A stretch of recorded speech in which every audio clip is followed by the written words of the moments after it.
The night sky, the dark blanket above our heads adorned with shining stars extending as far as the eye can see. One of the most appealing and mystifying of all sights. The beauty and the majesty of the universe have inspired awe and reverence in the best brains throughout history.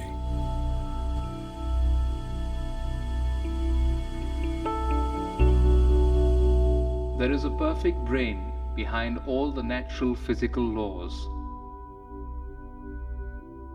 This most beautiful system of the sun, planets and comets could only proceed from the counsel and dominion of a powerful and intelligent being.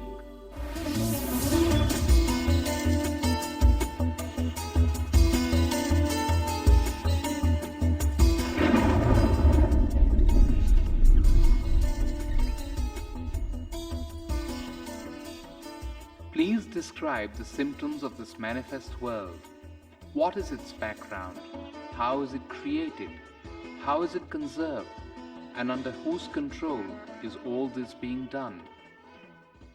Many millennia ago, an advanced civilization revealed the mystery of the origin and nature of the cosmos. The term Vedic refers to the civilization of ancient India. Angkor Wat, the world's largest temple complex, with walls nearly 1/2 mile on each side, was built between 1112 and 1150 AD in Cambodia. Astronomy and Vedic cosmology are inseparably entwined at Angkor Wat. The central towers represent Mount Meru, the cosmic axial mountain. The 5 internested rectangular outer walls and moats indicate chains of mountains enclosing the world and the cosmic oceans beyond. Science Journal noted that Angkor Wat had encoded precise calendrical, historical, and cosmological themes into the architectural plan for the temple. As many as 18 astronomical alignments have been identified within its walls. Rarely in history has any culture given rise to a structure that so elaborately and expansively incorporates its concept of the cosmos. Similar integration of cosmology and architecture is seen in the massive Indonesian temple at Borobudur. The temple was laid out using the ancient method of Vastu Purusha Mandala. This square diagram harmonizes architecture with the annual movements of the celestial realm. The temple was constructed sometime around 775 AD.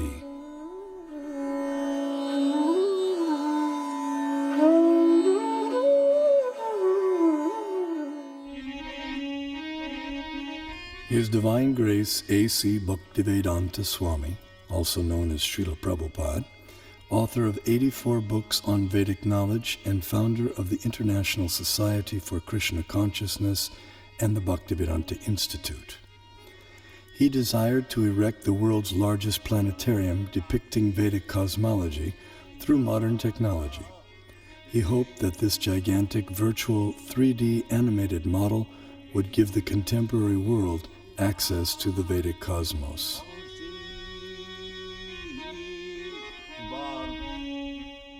The Temple of Vedic Planetarium, we shall show the Vedic conception of planetary system within this material world and above the material world.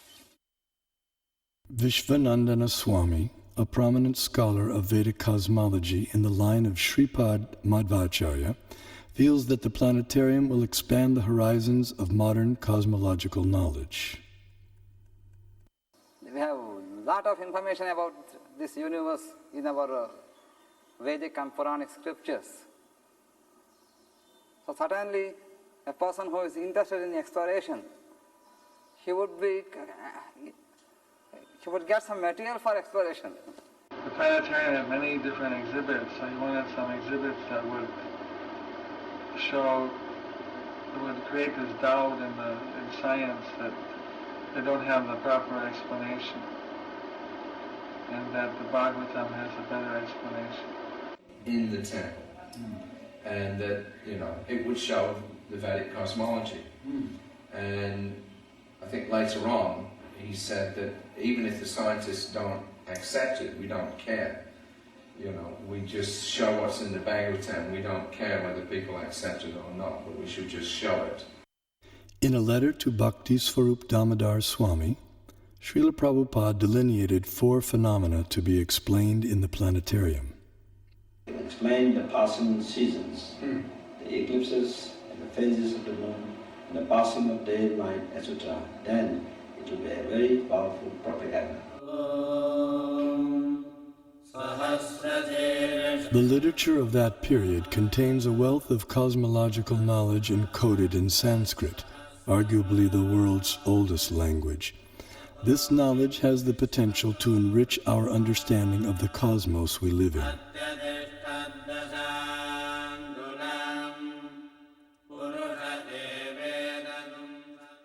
A fundamental principle of Vedic cosmology is the existence of a dual reality, material and non-material.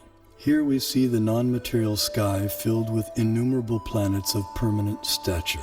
Among these, the topmost planet, Goloka, is shaped like a lotus flower, and it is here that the super-intelligent designer of the cosmos, Sri Krishna, resides with his associates. Although knowledge of the non-material realm remains beyond ordinary perception, the Vedic knowledge of the material cosmos has been recognized as extraordinary by many eminent Western thinkers. As in Hindu mythology, it is a continual dance of creation and destruction involving the whole cosmos, the basis of all existence and of all natural phenomena. Long before it became a scientific aspiration to estimate the age of the earth, many elaborate systems of the world chronology had been devised by the sages of antiquity. The most remarkable of these occult timescales is that of the ancient Hindus. Indian cosmologists, the first to estimate the age of the earth at more than 4 billion years, they came closest to the modern ideas of atomism, quantum physics. To the philosophers of India, however, relativity is no new discovery, just as the concept of light years is no matter for astonishment to people used to thinking of time in millions of kalpas. A kalpa is about 4,320,000 years. The Hindu religion is the only one of the world's great faiths dedicated to the idea that the cosmos itself undergoes an immense, indeed an infinite, number of deaths and rebirths. Thus, the Vedic literatures answer the question whether the cosmos always existed or it had a beginning. The temporal arena of repeated universal creations and destructions exists in a corner of the non-material sky.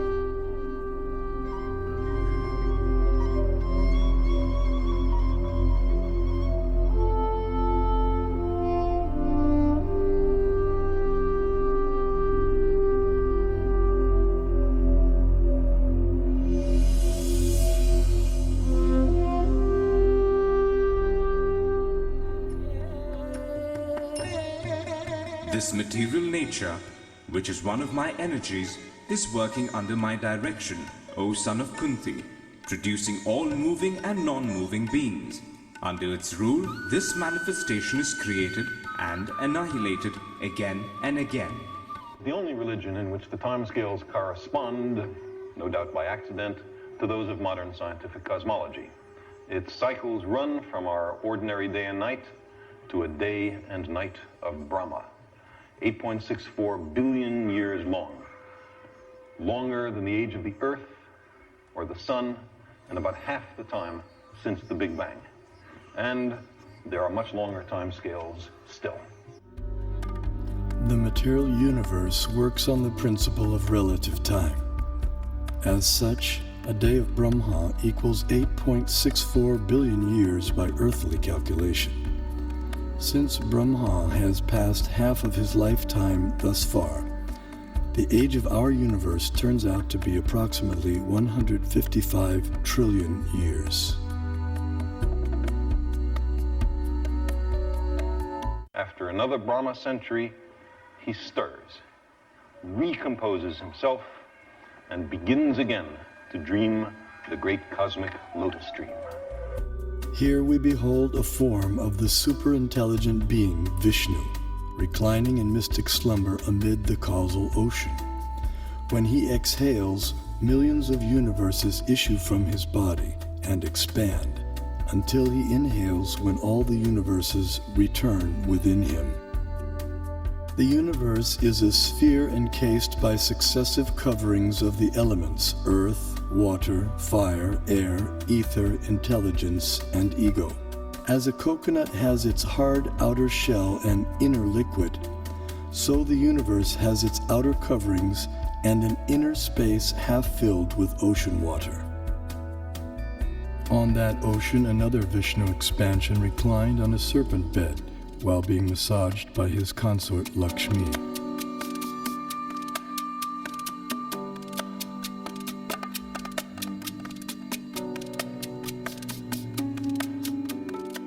From his navel arose a lotus on which Brahma was born. Initially, the universe was pitch dark and Brahma engaged in meditation. Then he was empowered to create the universe. This account of creation may appear fantastic to some, but modern scientific theories also require fantastic leaps of faith to explain the origin of the universe. This is evident from the words of eminent physicist Stephen Hawking. Either we have failed to see 99% of the universe, or we are wrong about how the universe began. Vedic cosmology explains that the universe is made up of 14 vertically arranged planetary systems, or lokas. Each system resembles a galaxy and comprises stars, planets, and other celestial bodies. The topmost planetary system is Satyaloka, the abode of Brahma, which is at a height of 1.87 billion miles above Earth. Below this Satyaloka planetary system is the Tapaloka planetary system, the abode of the ascetics, which is at a height of nearly 1 billion miles above the Earth. Here the ascetics live in a solitary, serene environment conducive for yoga and meditation on transcendence. Their disciplined life of joyous austerity prepares them for returning back to the non-material world.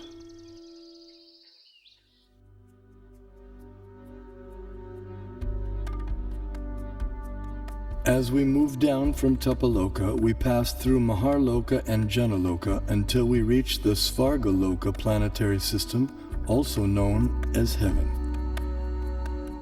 The alignment of heavenly bodies around the pole star was elucidated by Srila Prabhupada in a letter. We can see that at night, the whole planetary system is turning around. And the pole star being the pivot. Its planet has its orbit fixed, but the sun is moving up and down, north and south. It is not that we shall accept the theory that the sun is fixed and others are all going around the sun. That is not correct. In talks with leading disciples, Srila Prabhupada compared the revolution of planets and stars to a spectacular rotating chandelier. It's like this chandelier, and so the whole thing is moving.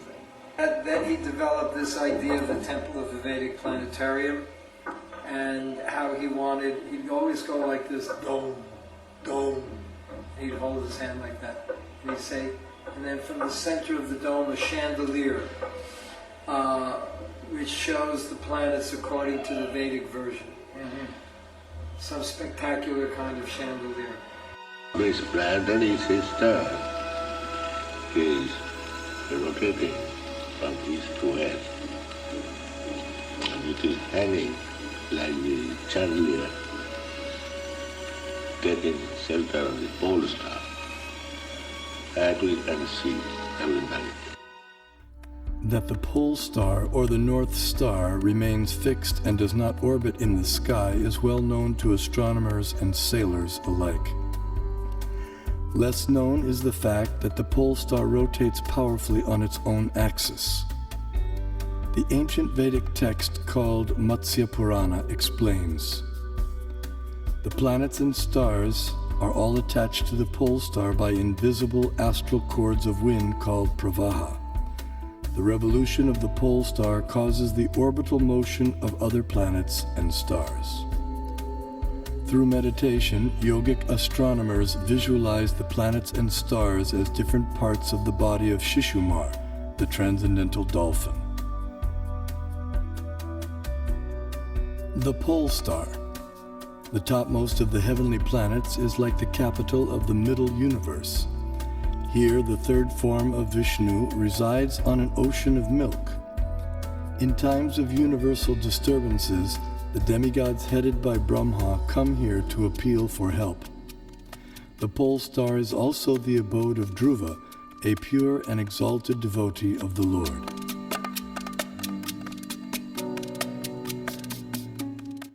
Now let's look at the workings of our solar system. The mainstream scientific notion has been to portray the solar system as heliocentric or sun-centered. In the Vedic geocentric model, the sun, planets, and constellations revolve around the Earth in an approximately 24-hour period. What may surprise many is that a geocentric or Earth-centered model is also capable of explaining the cosmic phenomenon with equal if not better accuracy, as is confirmed by many eminent scientists. Either CS could be used with equal justification. The two sentences, "the sun is at rest and the earth moves," or "the sun moves and the earth is at rest," would simply mean two different conventions concerning two different CS. We know that the difference between a heliocentric theory and a geocentric theory is one of relative motion only, and that such a difference has no physical significance. Obviously, it matters little if we think of the Earth as turning about on its axis, or if we view it at rest while the fixed stars revolve around it. Geometrically, these are exactly the same case of a relative rotation of the Earth and the fixed stars with respect to one another. Although the heliocentric model has been widely propagated, it has never been proven. There is no planetary observation by which we on Earth can prove that the Earth is moving in an orbit around the Sun. Mathematically, there is nothing wrong in this system because we are observing from the Earth and it is the relative motion that really matters. So if you assume that the Sun goes around the Earth, there is nothing wrong because it's a question of relative motion. The Vedas give amazing information about the Sun. Do you know what energy runs the Sun? Is it nuclear fusion? Is it volcanic energy? The Vedas say it is water. Yes, water. The Sun evaporates water from all over the creation and uses it as fuel, just as lightning uses moisture. Modern science knows that sunlight contains many types of rays, such as ultraviolet, infrared, gamma rays, X-rays, etc. The Vedas describe that sunlight contains 100,000 different types of rays, each possessing specific subtle properties. Just as in a house, electricity regulates coolness, heat, light, sound, etc., so the sun's rays control heat and cold, day and night, summer and winter, darkness and light throughout the universe.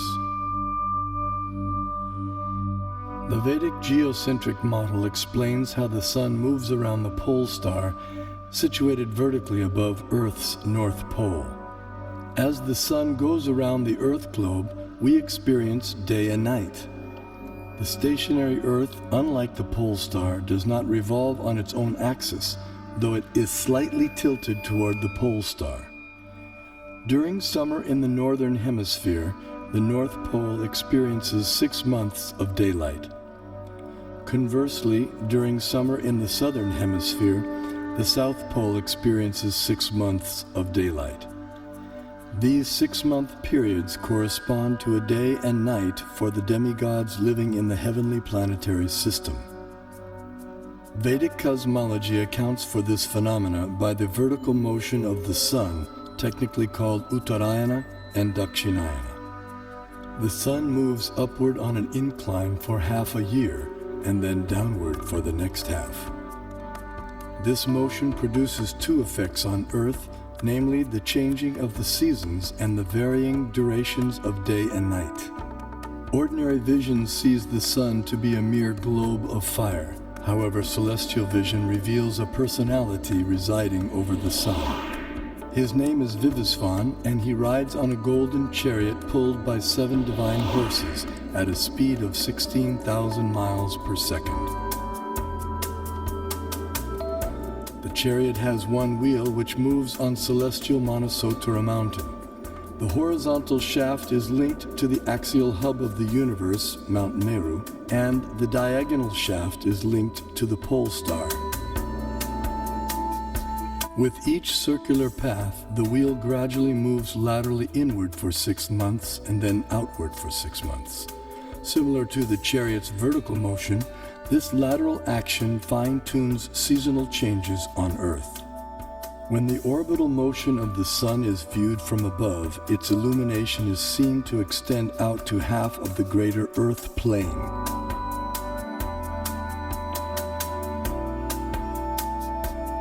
During its orbit, the sun passes over the 4 cities situated in the 4 cardinal directions.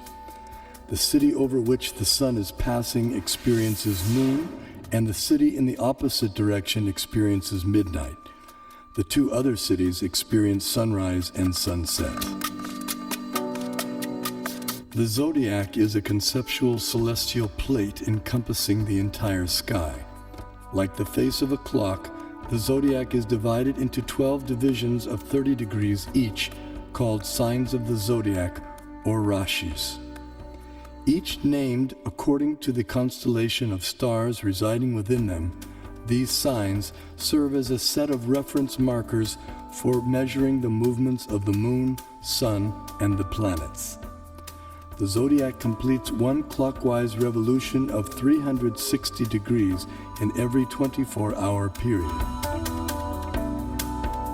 The moon travels through the zodiac, but due to its slower angular velocity, it completes only about 347 degrees in 24 hours, falling behind by about 13 degrees. The day after the new moon day, we see 1 moon phase. The next day, the moon again completes 347 degrees, and we see the moon in its 2nd phase.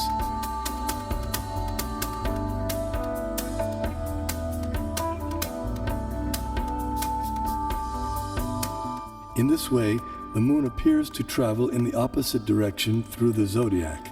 This is also called retrograde motion. Thus, the phases of the moon increase each day for 15 days until the full moon. Then the moon's phases decrease gradually by 1 phase each day until the dark moon night. The Srimad Bhagavatam describes the vertical positions of the planetary orbits. First above the Earth plane is the Sun at a height of 0.8 million miles. Next higher comes the Moon at 1.6 million miles, followed by the Nakshatras, 28 stars, at twice the height, then Venus, Mercury, Mars, Jupiter, Saturn, Saptarishi constellation, and then finally the pole star at a height of 30.4 million miles. Although the Sun is 0.8 million miles above the Earth plane, its horizontal distance from the Earth is much greater. Although varying with the seasons, the mean Earth-Sun distance works out to be approximately 100 million miles. 80,000 miles below the Sun is a dark or invisible planet named Rahu. When this planet comes between Earth and the Sun on the new moon day, or Amavasya, while the moon is in the same conjunction or straight line, a solar eclipse takes place. The eclipse is full for those on Earth who are situated in line with the conjunction, while others may see it partially. Similarly, when Rahu comes between the Earth and the Moon on the full moon day, or Purnima, while the Sun is in the same conjunction, a lunar eclipse takes place. This is seen by anyone on Earth who can see the Moon. The eclipse is either full or partial depending on the movement of Rahu. At least 5,000 years ago, the Vedas were able to predict eclipses precisely. This science is still used today with the same extraordinary accuracy. Science is defined as systematized knowledge of things around us. So if we prove that Vedic cosmology is systematized knowledge, that would prove, in other words, scientific nature of Vedic cosmology. Modern cosmic science is only a few centuries old, whereas our Vedic cosmology is several thousands of years old. So the modern science certainly cannot be a base for ancient Vedic cosmology. Vedic cosmology presented from the Vaishnava point of view and as based on the Vedas, we will find appreciation by real scientists because it has its own scientific basis. Science has always changed. Over the centuries, one theory after the other has come and replaced the former theory. And what is prevalent, everyone has accepted. But Vedanta doesn't change. Do you say that these modern scientists have found out everything in this universe? They have not explored all the possibilities in the field of cosmology. Only they have explored to some extent. They have seen through this Nalika Yantra or the telescopes and microscopes, etc., which are having their own limitations. And people getting the information through limited devices, can they say they know everything? I don't agree with this particular point at all. Kepler put Sun at a distance of 30 million miles from Earth, but the modern scientists placed the same Earth at a distance of 93 million miles. In 1930, Pluto came into existence. 2006, it vanished. To realize the vision of the Vedic planetarium, Srila Prabhupada wanted a diagram depicting the structure of the universe. To this end, he engaged devotees and artists in drawing maps according to Srimad Bhagavatam. Those three, and I was doing maps. We had some big pieces of paper, and then after this, I was there for discussions, and we'd take some notes, and then try to make these maps. They were present sometimes while I was making the maps. Other times I would make the maps on my own. And I only think there were about 3 or 4 maps of Bhumandala. But, so I made this one big map. One of the maps was the concentric overview of Bhumandala. Simultaneously, Srila Prabhupada sent out leading students to find a competent Vedic astronomer. After extensive searching throughout India, finally on April 30th, 1977, a reputed South Indian pundit was brought to Bombay, India to meet Srila Prabhupada. In the 5th canto, there is a description of the planetary system. Yes. So we want a diagram. Yes. So kindly help us. This planetary system is hanging. Yes. Urdhamula Dosaka. Same thing is explained in the Srimad Bhagavatam. But how it is hanging and where at different situation of the planets and plateaus and hills. So as far as the book is concerned, kindly make a diagram so that we shall exhibit. Because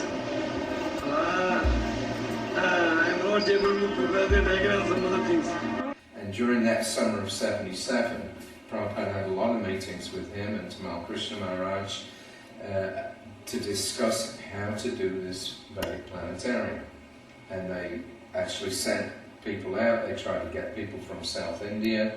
There was a lot of effort that was made, to try to get a good concept of how to present it. But they couldn't find anybody who was able to do it, at least not to Prabhupada's satisfaction. So it was one of the things that Prabhupada left with us. Srila Prabhupada's desire for the diagram was not to go unfulfilled. That elusive map was discovered by Srila Prabhupada's disciples at the holy village of Melakote, some 50 kilometers north of Mysore, Karnataka in India. This diagram accurately depicted the entire cosmology of Srimad Bhagavatam in an ingenious yet simple rendering. The person through whom it was revealed to the world was the 19th century scholar saint Tiruvenkata Ramanuja G.R. Swami. Born in Sri Perumbudur, Tamil Nadu, Tiruvenkata Swami went on to become an acharya or spiritual leader in the preceptorial line known as the Sri Sampradaya.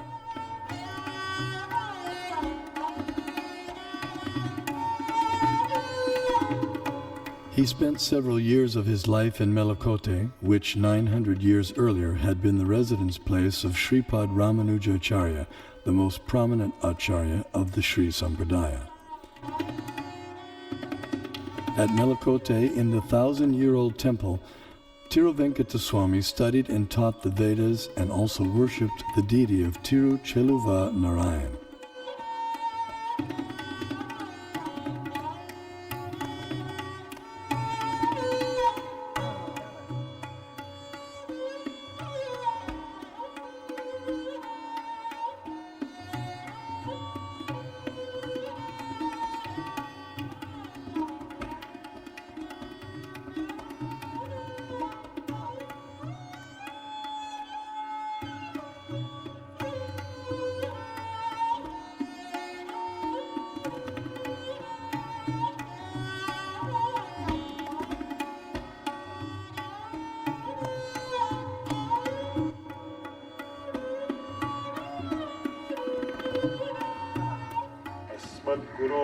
भगवतोऽस्य दयैकसिन्धोः रामानुजस्य चरणौ शरणं प्रपद्ये. One day, while studying the Mahabharata, a 5,000-year-old epic of ancient India, he came across some intriguing verses. In the 5th chapter of Jambukanda, Bhishma Parva of Mahabharata, it is said, Sudarshanam pravakshami dvipastu gurunandana parimandalo maharaja dvipoyam chakra samstita yato hi purusha pashyet darshanam mukhamatmana evam sudarshana dvipo drishyate chandramandale dviramshe pipalastatra dviramshe cha saso mahan sarvaushadhi samavayes sarvata parivarita. This Bharat Khanda is called Sudarshana Dvip, since it looks beautiful to the eyes of the onlookers. Being circular, it looks like the disk of the Lord, and it is attached to cyclic time in the form of a disk presided over by Lord Sudarshana. Bharat Khanda is in the form of a globe, since all of its 4 corners are rounded like the bale fruit. When viewed from the moon, half of Bharat Khanda appears like the rabbit and a small peepal leaf, while the other half appears in the form of a big peepal leaf, with all of them surrounded by varieties of vegetation. Pondering the verses, he became perplexed. What on earth can a rabbit and peepal leaves have to do with geography or cosmography? As he sought to understand their meaning, he contemplated, meditated, and prayed.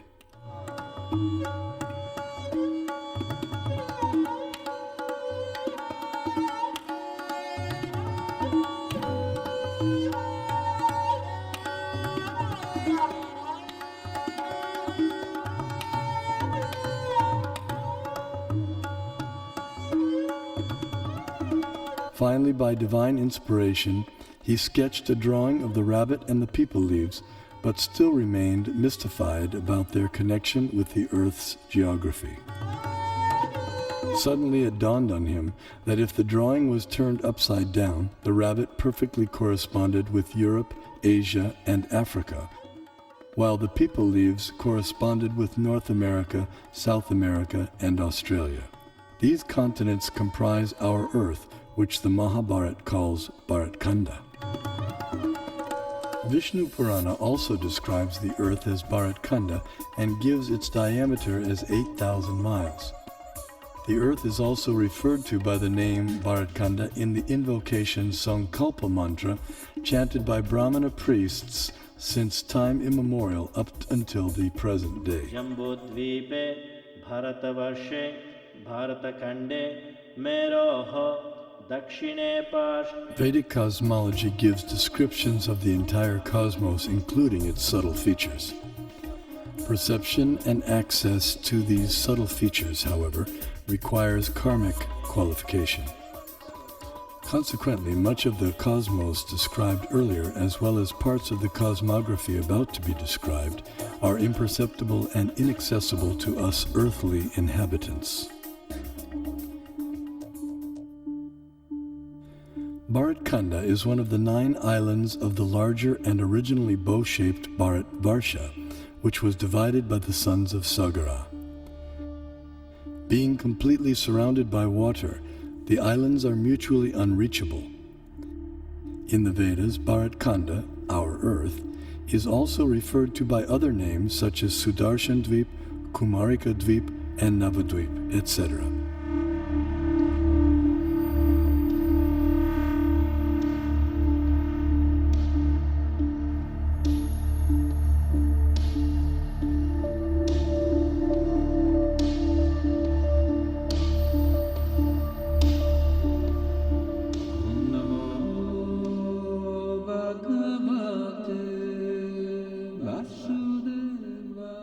In Bharatvarsha, the famous mountains known as the Himalayas are tall and immovable.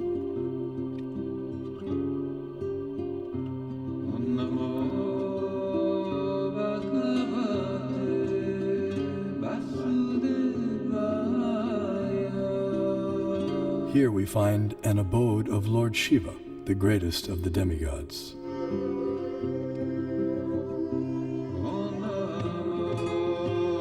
In the center of Jambudvip stands the most extraordinary divine golden mountain called Meru. Meru is shaped like an inverted cone, and it is the sporting place for the demigods. Around Meru are many supporting mountains called Kesara. Jambudvipa is 0.8 million miles in diameter and is surrounded by the saltwater ocean of the same width. On top of Mount Meru is a resort of Brahma called Manavati. The famous celestial river Ganges descends to the center of Manavati and then flows out into 4 directions. Surrounding Manavati in the 8 directions are the resort cities of the chief demigods.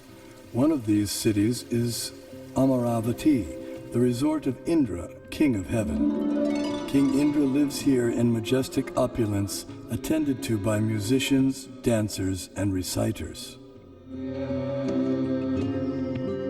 This is what you call as Brahmasadana, the place of the palace.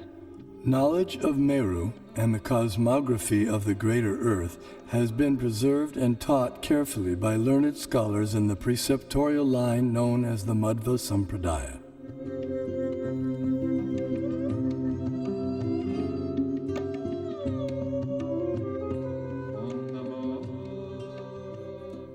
The greater earthly planetary system extends out to the edges of the universe and has a diameter of 4 billion miles.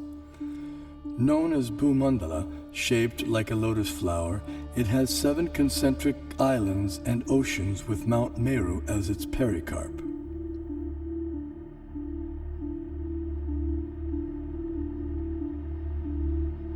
The 7 oceans respectively contain salt water, sugarcane juice, liquor, clarified butter, milk, emulsified yogurt, and sweet drinking water.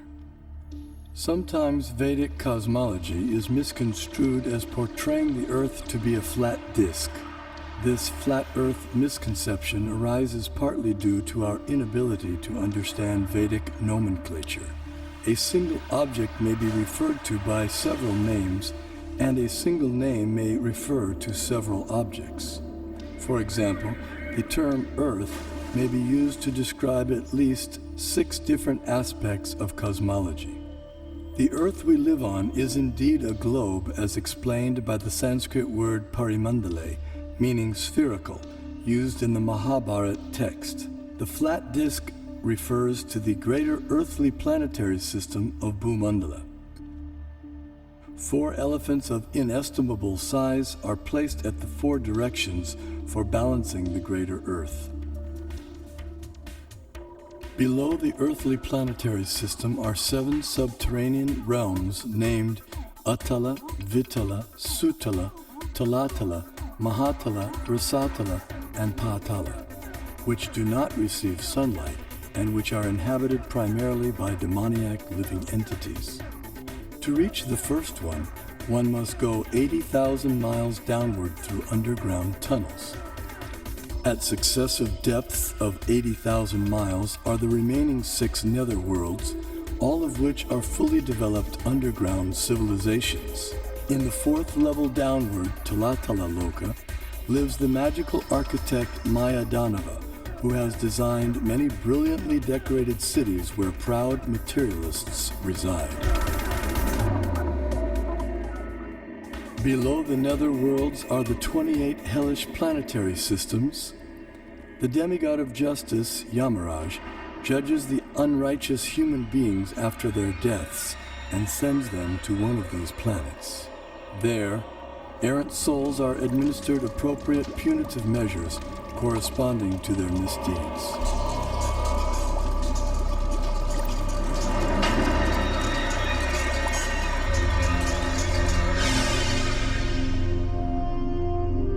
The earthly and subterranean planetary systems rest upon one of the hoods of the gigantic divine serpent, Shesha.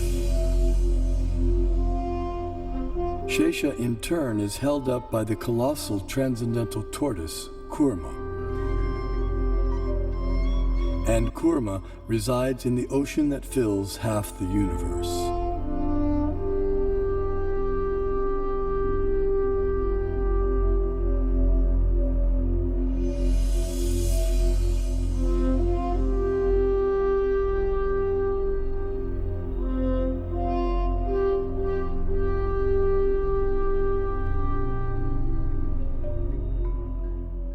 We had the great stalwarts in Kerala, like Madhava, who gave infinite series formulae for sine, cosine, pi, nearly 2 centuries before Newton was born to teach calculus to the world. Albert Einstein also recognized the contribution of Vedic mathematics to science. We owe a lot to the Indians who taught us how to count, without which no worthwhile discovery could have been made. Vedic cosmological knowledge is revealed in 2 primary texts, namely the Puranas and the Jyotisha. Among the Jyotisha texts, the Surya Siddhanta is prominent and gives precise mathematical formulae for calculating planetary motions. The Surya Siddhanta contains extraordinary astronomical calculations which predate modern science itself. However, many contemporary scholars have been unable to understand Puranic cosmology. Nevertheless, detailed studies of both texts show that their foundational astronomical principles are identical. For instance, both calculate atomic time as the time it takes for the sun to pass over an atom. Similarly, both texts calculate the frequency of planetary revolutions in terms of their retrograde motion with respect to the zodiac. Furthermore, the apparent contradictions between the 2 texts are resolved by using the formula for converting the actual distances recorded in the Puranas into angular velocity stated in the Jyotisha. This Surya Siddhanta, originally spoken ages ago by Surya, the sun god, was translated and commented upon in the 20th century by the brilliant astronomer named Bimala Prasad Siddhanta Saraswati. The Vedic thought should be preserved. If you are not able to interpret, someone will interpret at a later stage. After a millennium, let someone come and interpret. We have to preserve that. The Vedic thought, Vedic knowledge has to flow from generation to generation. I feel that there should be a planetarium strictly according to Vedic cosmology, and once the planetarium is constructed, probably at least we will give a chance to those people to comment upon it and to discard it or to accept it, etc. Vedic planetarium apparently appears to be different from the ideas of the modern scientists. But what is more important is whether Vedic planetarium idea by itself is scientific. If it is scientific, the modern scientists will have to revise their ideas about their own planetarium. That is, planetary is required on all these things, give you a vast knowledge of the universe and so on for so many people. So you are the one, not only the person to enjoy, you will allow all others to know about it. So that is really a commendable work and has to be done. If you construct a planetarium, according to our Bhagavatam, so a Westerner who is wise and who is after discovery, certainly he will be interested in this. There is a famous proverb, one figure is worth 1,000 words. I think I can extend this proverb. One model is worth 1,000 figures. Even if you put a number of figures, you will not get the correct picture. So if you construct a three-dimensional model, certainly we can perceive things better. Albert Brush Ford, the great-grandson of automobile magnate Henry Ford, speaks about how he became involved with the Vedic planetarium. I was in Detroit in 1976. We had purchased the Bhaktivedanta Cultural Center and had spent a year getting it fixed up, and Prabhupada came for a visit. And so it was his first visit there, and he was entertaining some guests up in his room at the Cultural Center. And he was explaining to them about the Vedic planetarium. And so after he talked to them for a while, he turned to me and he said, so how do you like this idea about Vedic planetarium? And I said, it's a very nice idea, so Prabhupada, because it sounded like a very interesting idea.